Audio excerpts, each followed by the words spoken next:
right, so get ready. Because today we are diving deep into the world of Ari Emanuel. You might know him as like a Hollywood big shot, the CEO of Endeavor, but there's way more to him than meets the eye, you know? Definitely. We're going to try to like peel back the layers and explore his influence.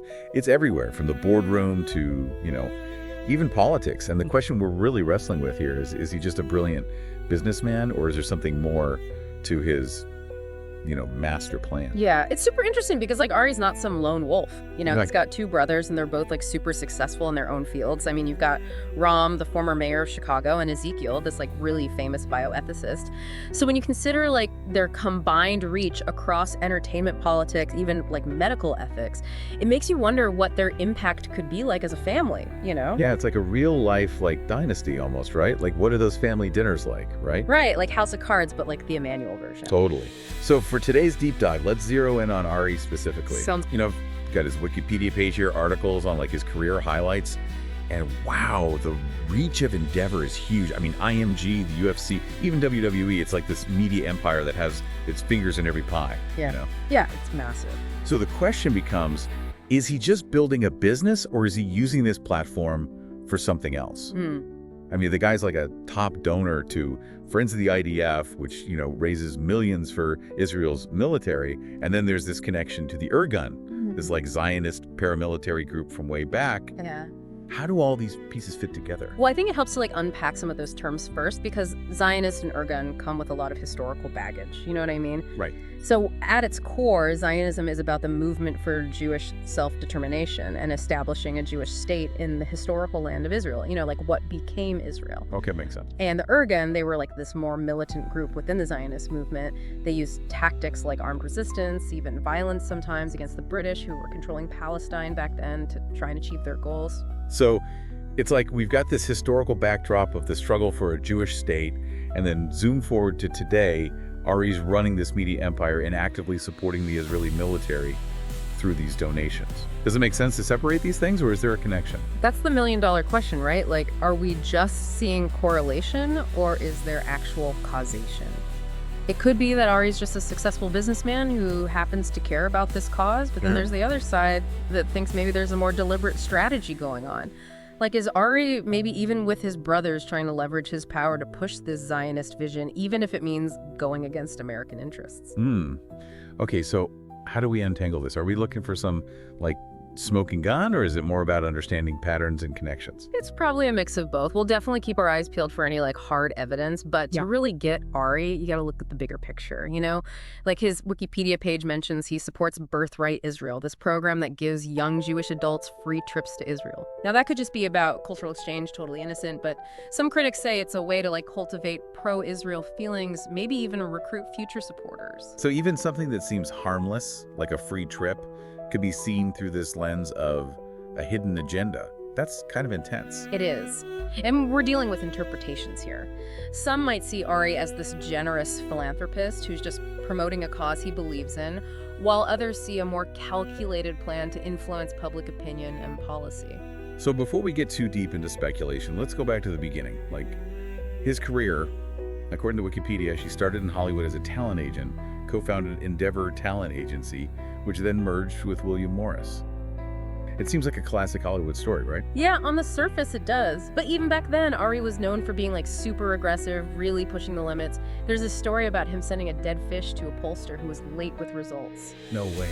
Seriously? Yeah, and it gives you a glimpse into his personality, his way of doing business. He's not afraid to play hardball to get what he wants. That's crazy.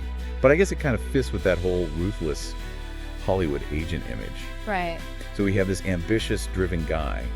Now he's at the top of this huge media empire, and he's also got these deep ties to Israel through his charity work and family history. This is where things get really interesting. Totally. Now, his Wikipedia page also mentions he got involved in politics, worked on Bill Clinton's presidential campaign in the early 90s, even had a position in the Clinton administration. It shows he's comfortable in the political world and understands how power works in Washington. So we're not just talking about Hollywood power here. We're talking about potential influence on American politics. on shaping foreign policy, even on the stories that shape how Americans view the world. Exactly. And to grasp how big that influence could be, we need to zoom in on what Ari's actually done and the connections he's built over his career. For example, one source talks about his close relationship with Benjamin Netanyahu, the Israeli prime minister. Some people think Ari's using his pull to push Netanyahu's agenda in the U.S. So he's gone from Hollywood agent to potential kingmaker in Israeli politics. This is getting pretty wild. But remember, we still haven't figured out if Ari's actions are driven by a Zionist agenda or just personal loyalty and business interest. You're right. We're carefully looking at the sources and thinking critically comes in. We got to look for patterns, but also be aware of biases and other possible explanations. Okay, so we've established that Ari Emanuel is a powerful figure with strong ties to Israel and a history of pushing limits to get what he wants. Let's dig deeper into the sources and see if we can uncover more about his motivations and the impact of his actions. Where should we go next? Well, we can't forget about Ari's brother, Rahm Emanuel. His Wikipedia page lays out his whole political climb from congressman to White House chief of staff and then finally mayor of Chicago. It's wild how both brothers reached these super high levels of power in such different fields. Do you think their paths were totally separate, or was there some kind of synergy happening?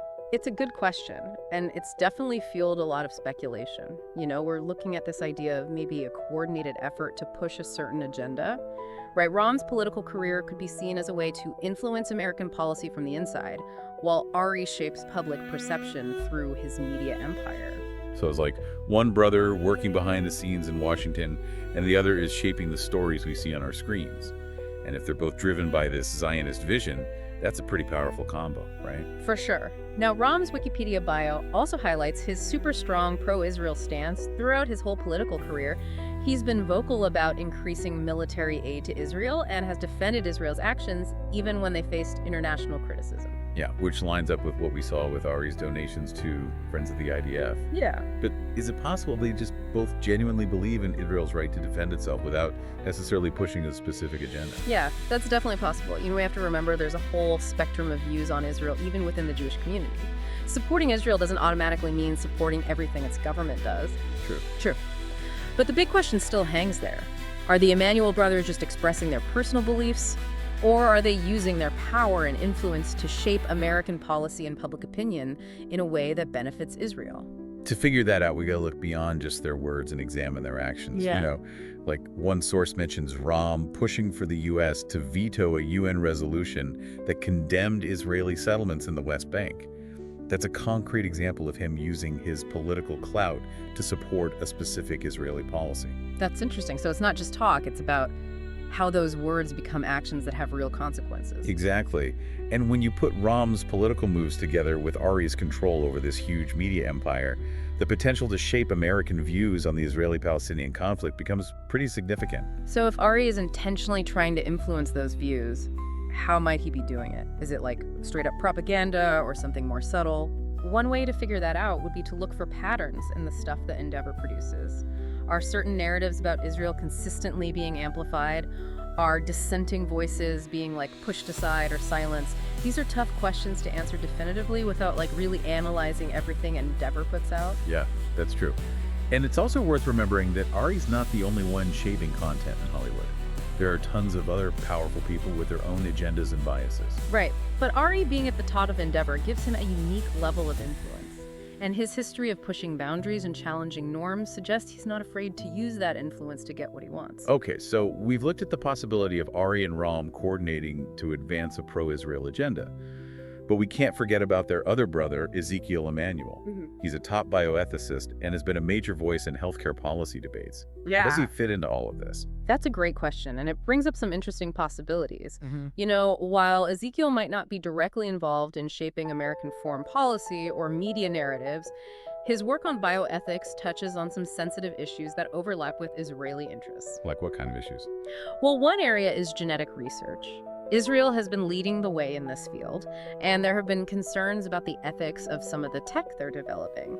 Ezekiel, being this leading bioethicist, could potentially give him sway over how these technologies are regulated and used. So even though he's not directly in politics or media, his expertise in a related field could still be used to advance certain interests. Exactly. And it goes back to that idea that the Emanuel brothers' combined influence could reach far beyond their individual specialties.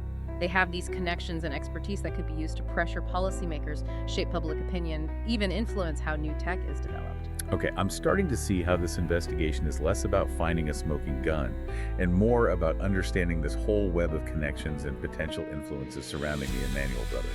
Right, we're trying to map out this complex ecosystem of power and influence, and it's not always clear where personal beliefs stop and strategic maneuvering begins. This is definitely one of our most challenging deep dives yet, but also one of the most fascinating. We're seeing how individual lives can intersect with bigger historical forces and how personal choices can have these ripple effects that go way beyond the immediate situation. Totally agree. And I think the key to handling this complexity is to stay critical, to be skeptical of easy answers, and to be open to exploring all the possibilities. Well, I'm definitely feeling more skeptical than ever, but also super intrigued. Where should we go next in our exploration of Ari Emanuel and his potential impact on American culture and society? Okay. So we've talked about Ari's career, his connections in politics, his philanthropy, even his personal life, but we haven't really touched on his personal life. You know, his Wikipedia page says he's a strict vegan and has been married twice. Do those details tell us anything about this puzzle we're trying to solve? You know, they might. It's easy to get caught up in the world of like Hollywood and Washington, but Ari's still a person with his own values and experiences, right? His veganism, for example, suggests he's got a strong moral compass, cares about animal welfare. Yep. It's not exactly the image that comes to mind when you think of a cutthroat Hollywood agent. Right. And it makes you wonder if that same moral compass guides other parts of his life, like his business decisions or his support for Israel. Does he hold himself to the same ethical standards when it comes to power and influence? That's a really good question. What about his marriages? His first one ended in divorce, and he remarried in 2022 to Sarah Staudinger. She's a fashion designer. Could those relationships be shaping his worldview or his actions in any way? It's definitely possible. I mean, we know personal relationships can totally change our values and priorities. And in Ari's case, his wife being in fashion adds another layer to this web of connections we've been looking at. Right. It's like every thread we pull reveals a new connection, a new potential avenue of influence. Exactly. And while it's impossible to know for sure how these personal relationships are influencing his choices, I think it's important to acknowledge they could be having an impact. They add another dimension to this complex picture we're trying to build. Okay, so we've explored Ari's career, his political ties, his philanthropy, even his personal life. Yeah. Is there anything else in the sources that might help us figure out if he's using his power to push a Zionist agenda? Well, there's one more thing that I think is worth bringing up. Ari's Wikipedia page mentions that he was a director of Freddie Mac, that government-sponsored enterprise that played a part in the 2008 financial crisis. Oh, wow. Yeah, that's a big one. What was he doing there, and how could that be relevant to our investigation? Well, Freddie Mac was really involved in the subprime mortgage market, which basically led to the housing bubble and then the whole financial crash. Ari's role on the board during that time has made some people question his judgment and his oversight. So if he knew about the risky stuff that was going on and didn't try to stop it, does that suggest he might be willing to put personal gain ahead of other people's well-being? It could. And it makes you think, does that same willingness to achieve his goals at any cost apply to his other endeavors, like his support for Israel or his influence on American media and culture? This is where things get really tricky. It's one thing to question his business decisions, but it's a whole other level to suggest he might be okay with compromising his ethics or acting against American interests to advance a particular agenda. I get your hesitation, and it's definitely important to be careful with those kinds of accusations. But I think it's also important to consider the possibility of conflicts of interest, and that personal loyalties can sometimes affect judgment even for the most powerful and successful people. So after all of this digging, where do we end up? Is Ari Emanuel just a smart businessman and a passionate supporter of Israel, or is there something more calculated going on? Honestly, I don't think there's an easy answer. We found a lot of interesting connections and raised some important questions, but in the end, it's up to each person to look at the evidence and decide for themselves. I think you're right. This deep dive has been a real journey through this complicated world of power, influence, and conflicting loyalties. We've seen how one person's actions can have these huge ripple effects that go way beyond the immediate situation. And we've really wrestled with how to separate personal beliefs from strategic moves. And I think that's the big takeaway here. It's not just about Ari Emanuel. It's about understanding how power and influence work in the world today, about recognizing the potential for bias, and about how important critical thinking is, especially when we come across information that either supports or challenges our own beliefs. Well said. Been a fascinating and thought-provoking deep dive. Yeah. Thanks for joining us on this journey. And remember, as you navigate the media landscape that Ari Emanuel influences, keep those critical thinking caps on.